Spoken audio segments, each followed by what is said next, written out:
បាទឥឡូវជួបខ្ញុំជាថ្មីម្ដងដែរជាមួយនឹងវីដេអូដែលកំពុងធ្វើដំណើរឆ្លងកាត់ស្ពានលំដាប់ទី2នៅក្នុងប្រទេសម៉ាឡេស៊ីប្រវែងគឺ14គីឡូម៉ែត្រ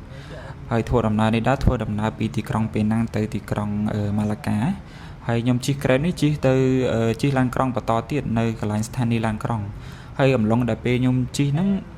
ខាងតាក់ស៊ីហ្នឹងគាត់សួរខ្ញុំថាអញ្ចឹងថាខ្ញុំនឹងមកពីណាខ្ញុំថាខ្ញុំមកពីស្រុកខ្មែរហើយខ្ញុំទៅក៏សួរថាមិនដែរនៅស្រុកខ្មែររវាងចំនួនកម្ពុជាជាមួយនឹងថៃហ្នឹងមិនដែរឥឡូវនិយាយប្រាប់គាត់បានអត់ថារឿងរ៉ាវវាមិនពេលហ្នឹងខ្ញុំបានប្រាប់គាត់ថាខ្ញុំនិយាយច្រើនប្រាប់គាត់ថាមុនដំបូងស្រុកខ្មែរ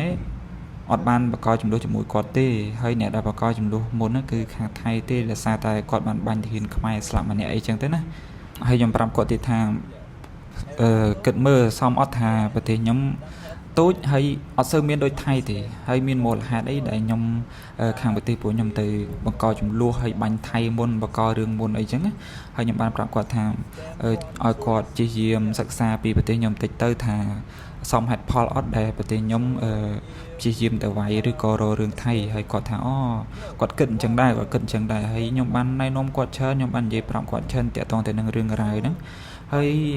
ចំណុចនេះខ្ញុំចង់ប្រាប់អ្នកទាំងអស់គ្នាថាពេលខ្លះយើងទៅដើរលេងមានភ្ញៀវបរទេសជាច្រើនគាត់ចង់ដឹងពីយើងថាប្រទេសយើងមិនដើរលេងសុវត្ថិភាពអីអត់ហើយក៏បានសួរខ្ញុំទៀតថានៅនឹងមាន scam អត់គាត់ឮថានៅខ្មែរមានគេ scam ច្រើនហើយខ្ញុំប្រាប់គាត់ថាអត់មាន scam ច្រើនដូចគេនិយាយទេតាក់ទងនឹងភ្ញៀវបរទេសដែលគាត់ទៅលេងជួនកាលគាត់ចេះតែស្ដាប់ពាក្យចចាមអារាមហើយមួយទៀតគាត់ទៅលេងល្បែងអាហ្នឹងបើគាត់ទៅលេងល្បែងគាត់ចូលកាស៊ីណូជួនកាលគេមានគេ scam ប៉ុន្តែសម្រាប់ភ្ញៀវទេសចរដែលគាត់ទៅដើរលេងខ្ញុំជិះវៀងឲ្យគាត់កុំចូលលេងល្បែងឬក៏ចូលកាស៊ីណូខ្ញុំអត់ឲ្យគាត់ចូលទេហើយបើថាគាត់ចង់ទៅដើរលេងខ្ញុំណែនាំឲ្យគាត់ទៅលេងដែរបើថាចង់ទៅលេងសីហនុអីយើងទៅលេងឆ្នេរសមុទ្រឆ្នេរអីទៅវាសប្បាយវាអាគារធំទំនើបស្តៀងពីណាំងដែរប៉ុន្តែបើថាគាត់ចង់របៀបស្ងប់ស្ងាត់ឲ្យគាត់ទៅកពតទៅសៀមរាបអីចឹងទៅតំបន់ទេសចរល្បីហើយបើថាគាត់ចង់មើលប្រាសាទមើលអីខ្ញុំណែនាំឲ្យគាត់ទៅខាងសៀមរាបដោយសារសៀមរាបជាកន្លែងវប្បធម៌ហើយវាចម្រុះជាតិសាសន៍ច្រើនសម្បូរភ្ញៀវទេសចរសម្បូរអីចឹងទៅឲ្យគាត់ណែនាំទៅខាងនោះហើយគាត់ថាចាំមើលលើកក្រោយគាត់ទៅលេងហើយខ្ញុំចង់ប្រាប់អ្នកទាំងអស់គ្នាដែរតើតើនឹងការដែលយើងដើរទៅក្រៅស្រុកម្ដងជួនកាលយើងនេះហើយជាអ្នកប្រមូលប្រទេសរបស់យើងឲ្យភ្ញៀវទេសចរមកលេងប្រទេសយើងអ្នកទាំងអស់គ្នានៅពេលដែលយើងរៀបរាប់ប្រាប់គេទៅជួនកាលយើងអាចជួយឲ្យប្រទេសយើងរីកចម្រើនមួយផ្នែកដែរឬក៏អាចនាំភ្ញៀវទេសចរពីម្នាក់ទៅម្នាក់ឲ្យគាត់បានមកលេងប្រទេសយើងដែរហើយខ្ញុំបានណែនាំគាត់ដែរថាកុំភ័យទៅស្រុកខ្មែរទៅលេងចោះអត់មានណាគេ scam ទេបើថាចង់ទៅលេងអាចតាក់ទងមកខ្ញុំបានខ្ញុំជូនដើរលេងខ្ញុំជូនដើរមើលហើយខ្ញុំណែនាំថាគួរទៅកន្លែងណាអីកន្លែងណាខ្ញុំបានណែនាំគាត់ច្រើនមែនទែន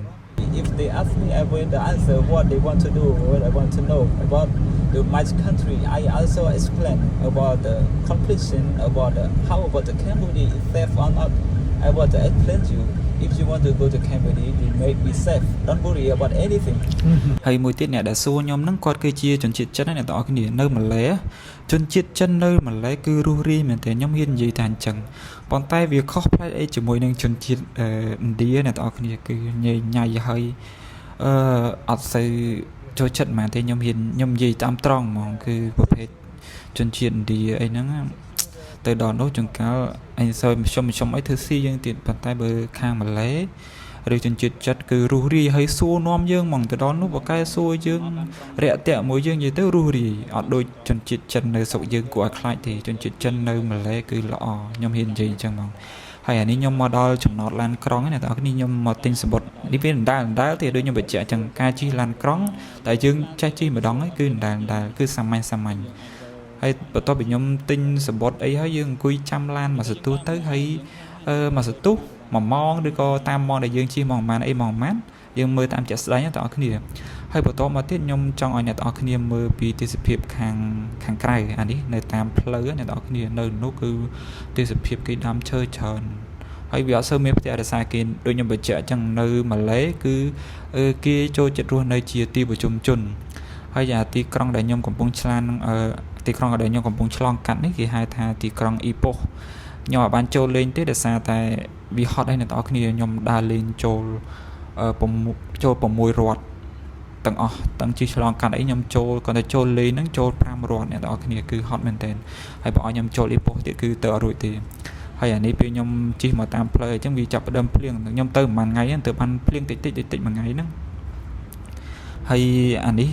ទេសភាពដែលចរាចរណ៍នៅម៉ាឡេគឺសម្បូរឡានច្រើនដោយសារឡាននៅនោះវាធូរថ្លៃហើយប្រជាជនវាច្រើនអញ្ចឹងប្រជាជនមានលទ្ធភាពទិញឡានទិញអីទាំងអស់គ្នាមកផ្ទះចង្ការឡាន 3-4 គ្រឿងអ្នកទាំងអស់គ្នាណាគេក៏មានលទ្ធភាពទិញឡានជិះដែរនៅនោះដោយសារឡានវាធូរថ្លៃប៉ុន្តែឡានវាអត់សូវទំនើបខ្លាំងដូចនៅខ្មែរយើងទេឡានធម្មតាវាមាន Alpha មានអីហើយពេញនិយមគឺ BM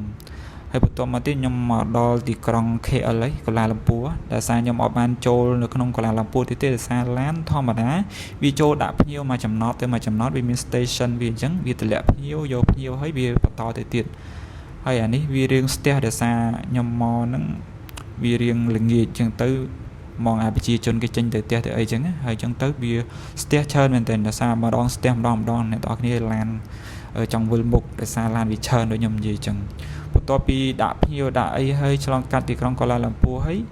នៅអាកន្លែង station ធំគេហ្នឹងគេឲ្យយើងសម្រាប់ជប់ញ៉ាំបាយញ៉ាំអីហ្នឹងប្រហែលជា20នាទីហើយយើងចូលមកញ៉ាំបាយញ៉ាំអីបត់ជើងបត់អីទៅហើយយើងបន្តទៅទៀតអញ្ចឹងអ្នកទាំងអស់គ្នាហើយនៅហ្នឹងឡានក្រុងគេច្រើនហើយឡានក្រុងគេស្អាតហើយដូចខ្ញុំបញ្ជាក់អញ្ចឹងឡានក្រុងនៅម៉ាឡេគឺគួរឲ្យចង់ជិះឃើញគួរឲ្យចង់ជិះមកដោយសារវាស្អាតអ្នកទាំងអស់គ្នាវាមានអា2ជាន់វាមានអា1ជាន់ប៉ុន្តែស្អាតដូចឡានក្រុងនៅខាងអឺរ៉ុបអញ្ចឹងវាស្តៀងគ្នាដូចប្រភេទពួកបាល់ទាត់ជិះឃើញប្រភេទកីឡាករបរទេសក៏ជិះស្អាតដូចគ្នាអញ្ចឹងហើយសម្បត្តិឡានក្រុងក៏អត់សូវថ្លៃមកដែរធូរថ្លៃដែរទេមកសមរម្យមកយើងជិះបានវាអត់ថ្លៃខ្លាំងហើយក៏វាអត់ថោកមកដែរ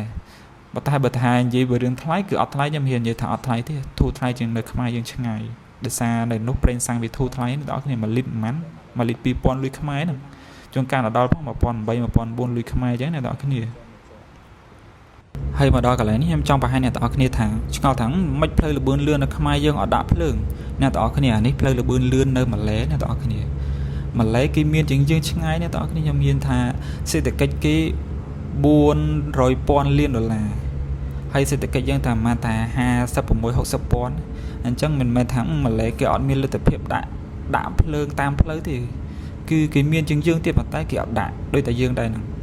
អាមូលហេតុអាហ្នឹងខ្ញុំអត់សូវច្បាស់ទេអាមូលហេតុថាមិនក៏បានគេអត់ដាក់អញ្ចឹងប៉ុន្តែខ្ញុំចង់ឲ្យអ្នកទាំងអស់គ្នាមើលថាកុំរិះគន់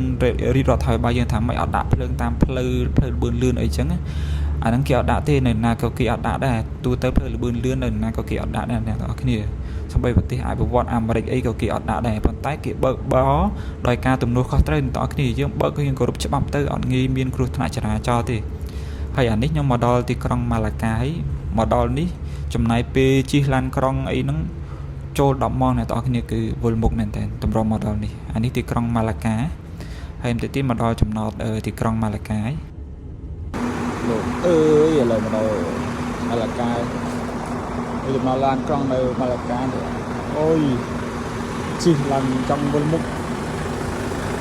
ឡើងជិត10ម៉ោង9ម៉ោងពីពេលណាមកដល់នេះ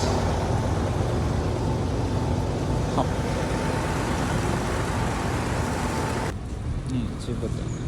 ដល់លេងម្នាក់ឯងអញ្ចឹងឥឡូវម៉ោង11កន្លះមកដល់ម៉ាឡាកា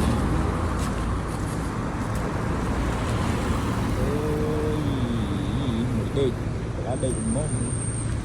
ញុំនិយាយមែនឡានក្រុងនៅនេះស្អាតខ្ញុំស្រឡាញ់ឡានក្រុងខ្ញុំเคยទៅទីឡានក្រុងវាជុប